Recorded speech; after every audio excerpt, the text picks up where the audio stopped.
The Avangrid Foundation is especially dedicated to supporting youth in our community. So we asked our most valuable assets, our employees, what mattered to them. And as a result, we invite you to meet one of our very special youth grantees this year. I work for Avangrid Management Corp.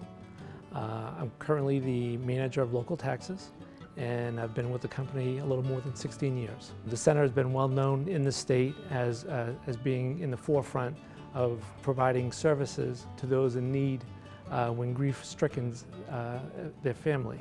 A lot of the services they provide are without charge, and that's incredible. There are other organizations that do provide services where you do have to pay some sort of fee. This one, the recipients of the services do not have to spend one penny, which is incredible. And it's only because of donations from companies like Avangrid and others that this continued support can go forward.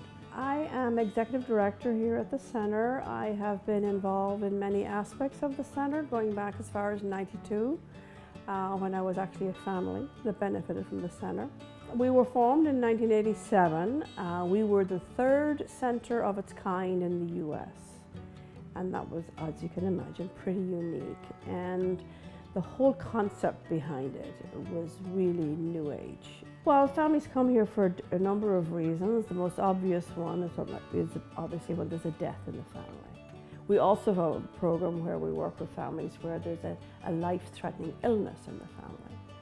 And then we also added a program working with our refugee and immigrant population, which are newly arrived to this country, having been in a war-torn situation, having seen death, lived in refugee camps. Everyone in their lifetime will experience grief at some point. And if something were to happen within my family, I know that the center would be there if and when we needed help. By us helping them and propping them as a society and as a community, they're getting surrounded by a love that is unconditional. Kind of struck me the most when I came here with my kids. It just blew me away. I had never heard of such a thing before. And it just was such the most beautiful gift, priceless.